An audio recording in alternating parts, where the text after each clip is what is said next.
Sri TV நேயர்களுக்கு வணக்கம்.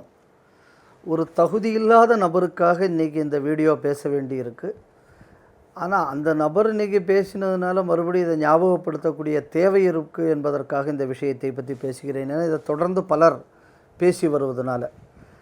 கருணாஸ் அப்படின்னு சொல்லி ஒரு நாளாந்திர நடிகர் யாரோ ஒரு ஆள் என்ன அப்படின்னு சொன்னால், ஹிந்துங்கிற மதம் எங்கடா இருக்குது, கிறிஸ்தவம் இருக்குது, துலுக்கம் இருக்குது, பௌத்தம் இருக்குது, ஜைனம் இருக்குது, சைவம் இருக்குது, வைணவம் இருக்குது, வெள்ளைக்காரன் வந்து அவன் வசதிக்காக இங்கே இருக்கிறது எல்லாத்தையும் இணைச்சி போட்டு மதம் அப்படின்னு ஏற்படுத்தினான், எங்கேருந்து வந்தது ஹிந்து அப்படின்னெல்லாம் ரொம்ப வேகமாக பேசியிருக்காரு கருணாசுங்கக்கூடியவர். சரி, இது வந்து கொஞ்சம் அடிப்படை அறிவு இருக்கக்கூடியவங்களுக்குள்ள பேச்சில்லை என்பதாக இருந்தால் கூட, இது வரலாறுலாம் இவர் ஏதோ வெள்ளைக்காரன் வரலாறெல்லாம் வச்சு சொன்னதுனால இந்த மாதிரியான கருத்துக்கள் பலரும் சொல்கிறதுனால இதுக்கு பதில் சொல்ல வேண்டியிருக்கு. முதல்ல என்ன அப்படின்னா, இவருக்குள்ள பொண்டாட்டி ஒரு கிறிஸ்தவச்சி. அந்த கிறிஸ்தவச்சி அவங்க பைபிள் ஒழுங்காக படிப்பாங்க. ஏன்னா கருணாசுக்கு இந்து மதம் படிக்க வேண்டிய தேவை கிடையாது. அவள் பொண்டாட்டி வச்சுருக்கிற பைபிளில் எடுத்து பார்த்தாச்சு அப்படின்னு சொன்னால், அவங்க தமிழ் பைபிளோ இங்கிலீஷ் பைபிளோ வச்சுருப்பாங்க. இந்த பைபிள் எழுதப்பட்ட மொழிகளில் ஹீப்ரு. இந்த ஹீப்ருவில் நம்ம நாட்டை பற்றி என்ன குறிப்பு வருது அப்படின்னா, ஹோடு அப்படின்னு வருது. ஹிந்துங்கக்கூடியதான் ஹோடு அப்படிங்கக்கூடிய வார்த்தையில் அங்கே குறிப்பிடப்பட்டிருக்கிறது அப்படின்னு வருது. இந்த குறிப்புங்கக்கூடியது இயேசுநாதருக்கு ஒரு 1500 வருஷம் முன்னாடி கூறினா, இது வந்து பழைய ஏற்பாட்டில் வருது. இந்த இயேசுநாதன், அதாவது இவர் சொல்லக்கூடிய இந்த கிறிஸ்தவ மதம் என்று தோன்றுவதற்கு கிட்டத்தட்ட 1100 வருஷத்துக்கு முன்னாடியே ஹிந்துங்கக்கூடிய வார்த்தையின் சிதைவு அவள் பொண்டாட்டிக்குள்ள பைபிளில் இருக்குங்கக்கூடியது முதல்ல அவள் பொண்டாட்டிகிட்டு இருந்தால் அது கேட்டு தெரிஞ்சுக்கட்டும். இன்னும் சொல்ல போயாச்சுன்னா, இவர் வாங்கி திங்கிறது, இந்த கிறிஸ்தவன் துலுக்கன்றது வாங்கி தின்னுக்கிட்டு தான் இந்த மாதிரி பேசுகிறது எல்லாமே. இந்த கிறிஸ்தவ துலுக்கன்ட்ட வாங்கி பேசும்போது அது என்ன பண்ணியிருக்கணும்னா, அப்போ நான் அவங்கள்ட்ட வாங்கி திங்கிறது நியாயம், நீங்கள் உங்களுக்குள்ள புஸ்தகங்கள் ஏதாவது, உங்கள் மத புஸ்தகங்கள் ஏதாவது தாங்க, அதையும் நானும் படிக்கிறேன்னு ஏதாவது கேட்டு வாங்கியாச்சுன்னா, அதில் ஒரு ஹதீஸில் ஒரு குறிப்பு வருது. ஒன்று என்னென்னா, கஸ்வாயி ஹிந்துன்னு வருது. இந்தியாவை வந்து நம்ம ஒட்டுமொத்தமாக துலுக்க நாடாக்க வேண்டும், அப்படி எவன் வந்து படையெடுக்கிறானோ அவனுக்கு சொர்க்கத்தில் இடம் கிடைக்கும் அப்படின்னுங்கக்கூடிய ஹதீஸ். இதை வந்து நம்ம பெரிய உலகத்தில் இருந்து கூட உஸ்தாதி மீர் முகமது அப்படிங்கக்கூடிய ஒரு மதரசா வாத்தியார் சொல்லி எல்லோரும் இந்தியாவுக்கு எதிராக படையெடுங்கடான்னு துலுக்கனை கிளப்பி விட்டுக்கிட்டு இருந்தான்.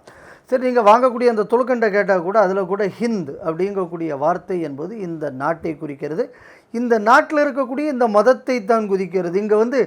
இங்கே உள்ள சைவனை அழி, வைஷ்ணவனை அழி, பௌத்தனை அழி, அவனை அழின்னெல்லாம் அதில் சொல்லலை. ஹிந்த் அப்படின்னா என்ன அப்படின்னா, இந்த நாட்டில் இருக்கக்கூடிய மதங்கள் அனைத்தையும் அழிக்க வேண்டும். ஏன்னா இங்கே உள்ள துலுக்கன் என்ற ஒரு மதம் இருக்கிறது, அது இந்த நாட்டின் அடையாளமாக இருந்தால் இதை போய் அழின்னு அவன் சொல்லியிருக்க வேண்டிய அவசியம் இல்லை. மதத்தின் அடிப்படையில் தான் இந்த நாட்டை அழிக்க வேண்டும் என்பது அவனுக்குள்ள வார்த்தை. அதனால தான் ஹிந்துங்கக்கூடியது இந்த இடத்தில் மதம் என்பதை வைத்தது தான் பார்க்கப்பட வேண்டும். இன்னும் சந்தேகம் இருந்தாச்சு அப்படின்னா, சூஃபிக்கள் முஸ்லீம்களில் அவங்க என்ன பண்ணுறாங்க அப்படின்னு சொன்னால், அவங்களுக்குள்ள பல இதில் வந்து ஒரு குறிப்பு சொல்கிறாங்க. முகமது சொன்னதாக ஒரு விஷயத்தை சொல்கிறாங்க. இங்கிலீஷில் அதை பல இடங்களில் கோட் பண்ணியிருக்காங்க. அது ஹிந்தியில் வந்து உருது கவிதையாக கூட அதை பல இடங்களில் படித்ததை நான் கேட்டிருக்கேன்.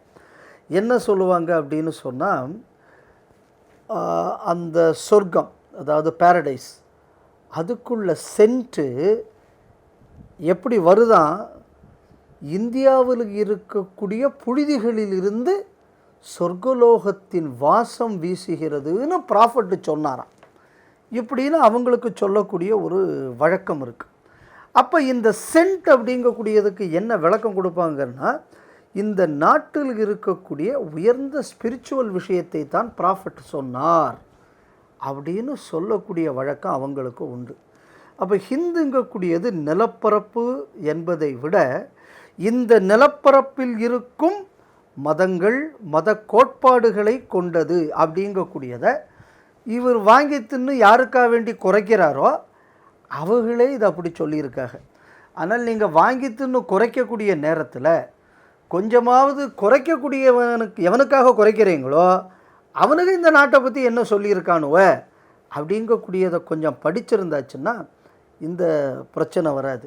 இது எல்லாத்தையும் விட என்ன பண்ணுறாரு அப்படின்னு சொன்னான்னா, சைவம் என்று சொல்லு, வைஷ்ணவம்னு சொல்லு, அதை சொல்லு, இதை சொல்லு.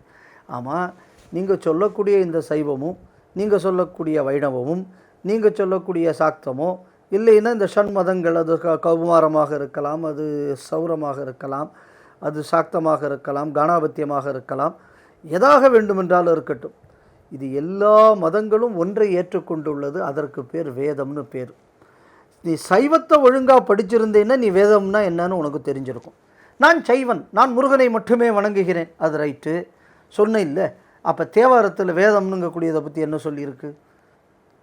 வேதமாக இருக்கிறான் இறைவனுங்கக்கூடியதான தேவாரத்தில் வருது. அப்போ நீ சைவமும் ஒழுங்காக படிக்கலை. அப்போ ஒன்று மட்டும் தெரிஞ்சுக்கணும், நீ எதுவுமே படிக்கலை.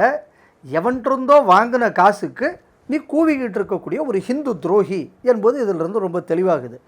அதனால் கருணாசு இந்த லட்சணத்துக்கு இடையில் என்ன அப்படின்னா, தேவரையா பசும்பொன் முத்துராமலிங்க தேவரையாவுக்குள்ள படத்தை போட்டு பொழப்பு நடத்தக்கூடிய ஒரு ஈனச் செயலை செய்து வருகிறார். இந்த வார்த்தை மட்டும் தேவரையா இருக்கக்கூடிய நாளில் இவர் பேசியிருந்தான்னா இன்றைக்கி இந்த ஆளுக்கு குரல் விலை இருந்திருக்குமாங்கக்கூடியது சந்தேகம். மதுரையில் மீனாட்சியை பற்றி பேசுவதற்கு கூட வருவதற்கு ஐயா இருந்த காலம் வரை மதுரைக்குள்ளே காலெடுத்து வைக்க முடியாமல் ஓடின திராவிட கும்பல்களுக்குள்ள வரலாறு தெரியணும். தேவரையா படத்தை போட்டு பிச்சை எடுக்கிறதுக்கு இல்லை தேவரையா படத்தை போடுவதுங்கிறது. தேவரையா படத்தை போடணும்னா அதுக்கு ஒரு தகுதி வேணும்.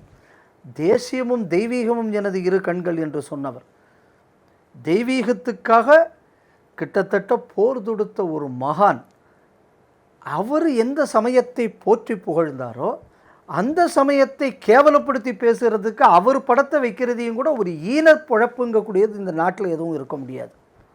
இன்னும் சொல்ல போயாச்சுன்னா ஹிந்து மகாசபாவுக்குள்ள கூட்டங்களுக்கு கூட போயிருக்கார் தேவரையா. அப்போ அந்த பேர் தப்பு தெரியாமையா தேவரையா போனார்? அப்படின்னா என்ன பண்ணணும் அப்படின்னா, நீ இப்படி பேசுறது அப்படின்னு சொன்னால் தேவரையா படத்தை நீ எங்கேயும் போடக்கூடாது. போட்டுப்போ, கிறிஸ்தவ படத்தையோ துலுக்க படத்தையோ போட்டுப்போ, எவன்கிட்ட வாங்கி திங்குறியோ அவன் படத்தை போட்டுப்போ. உன்ன மாதிரி வாங்கி திங்குற இந்த கூட்டத்தில் தேவரையா படத்தை போட்டு தேவரையாவுக்கு அவமானத்தை சேர்க்காமல் இருக்க வேண்டும் என்று நான் கருணாசிடம் கேட்டுக்கொள்கிறேன். இது கருணாசுக்கான பதில் இல்லை. இந்த கருத்தை பலர் சொல்லிக்கிட்டு வர்றாங்க. இது இன்றைக்கி கருணாஸ் சொன்னதுனால இதுக்கு நான் பதில் சொல்கிறேன். ஏன்னா நம்ம ஜென்ரலாக இந்த மாதிரி வாங்கி திங்குறவர்களுக்கெல்லாம் பெருசாக நம்ம பதில் சொல்கிற வழக்கம் இல்லை. இந்த மாதிரியான வெறுப்பு பிரச்சாரங்கள், துஷ்பிரச்சாரங்கள், இதை ஹிந்து சமுதாயம் சகித்து கொண்டு இருக்கும் என்று வாங்கி திங்குறவர்கள் இனி அதிகம் நினைக்காதீங்க. நிலைமை மோசமாயிடும் அப்படிங்கிறதையும் கொஞ்சம் ஞாபகம் வச்சுங்க.